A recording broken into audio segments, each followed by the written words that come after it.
قدس ابونا، الحمد لله على السلامه. الله يسلمك يا حبيبي. ومش نيافتك برضو جاي مع الرحله اللي جايه من ابرشيه اسيوط؟ ابرشيه. انا ابرشيه. ايه؟ اسيوط. اسيوط. انا اسيوط. امال فين ولادنا؟ ولادكم؟ الولاد بتوع الرحله. ايوه.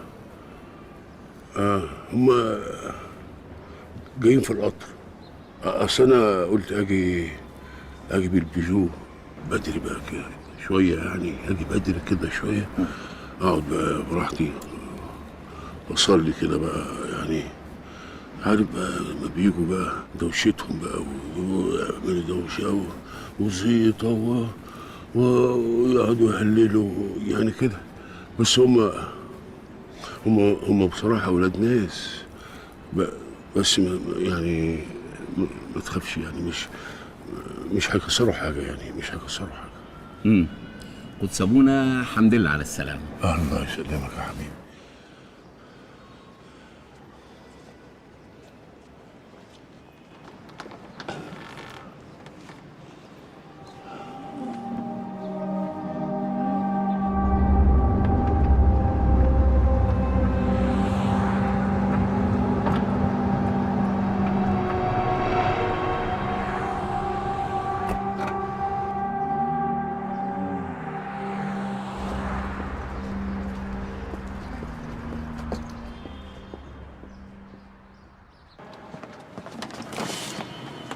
استغفر الله العظيم يا ابني. ايه في ايه؟ لو سمحت يا ابونا، انا عايز اعترف. ابونا متى ما جاش وانا مش قادر اشيل ذنبي ده كله لوحدي، انا لازم اعترف. طب هو متى ما جاش ليه؟ مش عارف، انا قاعد مستنيه من صباحيه ربنا، ولا عارف اروح الشغل ولا عارف اروح البيت. انا لازم اعترف. ليه يا ابني تعترف بايه؟ انا خطيت. يعني في ايه؟ انا خطيت خطيه كبيره قوي يا ابونا. ايوه انا خطيت يعني عملت ايه؟ امبارح في الشغل واحده زميلتي ابتسمت لي ابتسامه حلوه قوي، وانا بقى حسيت بحاجات. حلوه قوي. وبعدين حصل؟ وبعدين روحت البيت لقيت نفسي بفكر فيها. ما هو طبيعي يا ابني، طبيعي. ما دام انت يعني حسيت بيها فلازم يعني تفكر فيها. ايه وبعدين حصل ايه؟ بس ايه؟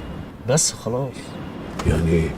يعني بعد كده مثلا ما حصلش مكالمات، اتصالات، تلامسات، يعني شيء من هذا القبيل يعني؟ لا لا لا لا خالص يا ابونا، ما حصلش اي حاجه غير اللي انا قلت لك عليه ده بس.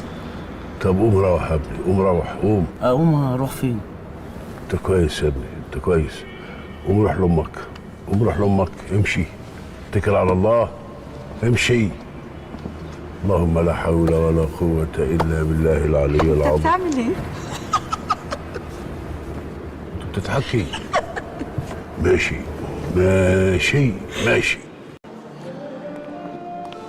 يا سيدي الحمد لله على السلامة. الله يسلمك. مثل ما بحب أنا دايما رح ببتدي حديثي معك بطرفة حلوة. تتخيل إني أنا طلعت من مطار بيروت بالطيارة ب3 شنط، وصلت على مطار القاهرة طلعت بشنطتين. لا ايه ده؟ ازاي الكلام ده؟ اللي عم تسمعه. على كل أنا راجعت شركة الطيران، حولتني على إدارة المطار. راجعت إدارة المطار، حولوني رجعوني على شركة الطيران. شركة الطيران حكيت مع بيروت، بالنتيجة راحت الشنطة. لا انت ما تشغلش بالك خالص بالموضوع ده، انا هخلصه لك. لا ما تشغل بالك بهالشغلات هيدي. أصلا شنطة تافهة وما فيها شيء. شو بتشرب؟ هات لي دبل اسبريسو. كمان أنا أعملهم 2. ايه قل لي شو صار بموضوع البيت؟ تمام. شو هو اللي تمام؟ كله تمام. كله تمام. والبيت شو صار فيه؟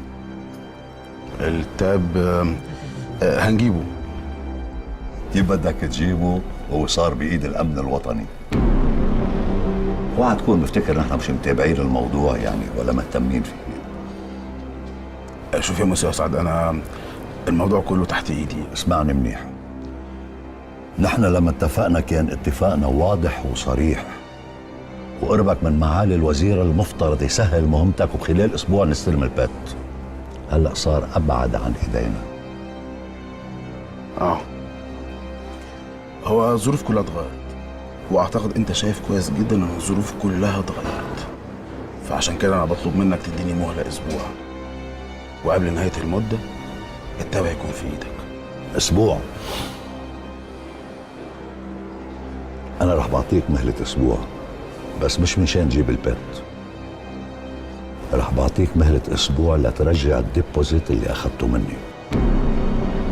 يعني ايه؟ زي ما بتقول البلاي ستيشن جيم از اوفر، انتهت. ومثل ما بتقولوا عندكم بمصر، خير بغير.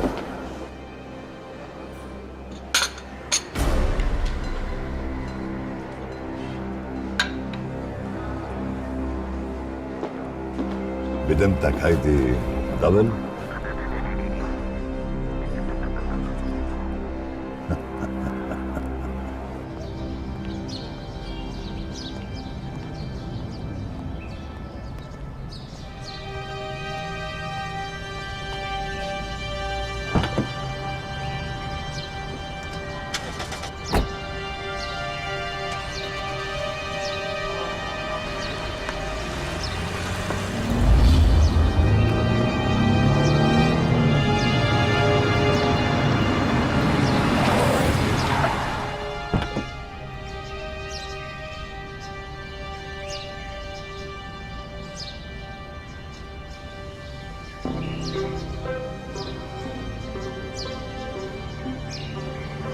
ايه يا اشرف باشا؟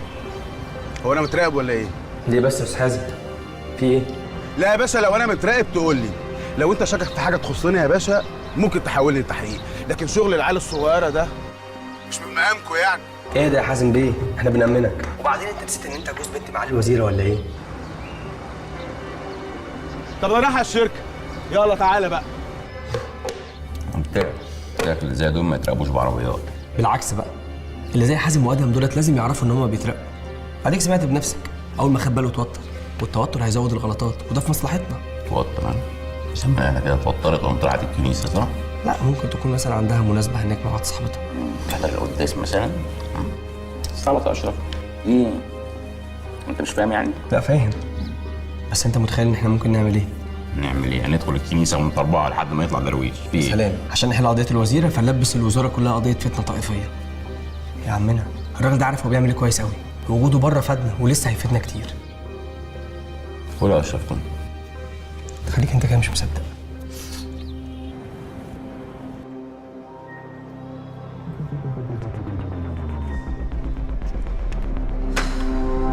مفيش فايدة، الفايل مش عايز يفتح. أنا جربت كل الباسورد اللي ماما ممكن تكون عملتها، تواريخ ميلادنا، تليفوناتنا، حتى عيد ميلاد خالتي الله يرحمها حطيته. طب ما تجربي تحطي تاريخ عيد ميلادي انا. أنت هتهرج يا درويش؟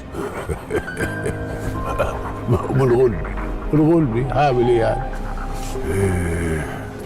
طب انت دلوقتي مش بتقولي ان الست الوالده فائت الحمد لله؟ طب ما نروح لها ونوريها الجهاز، يمكن لما تشوفه تفتكر. بقول لك ما افتكرتش اسم جوزي، هتفتكر الباسورد؟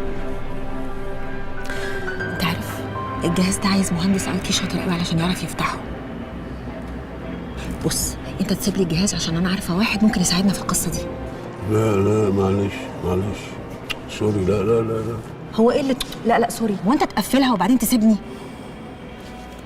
طب انت عندك حد تعرفه يعرف يحلها لنا؟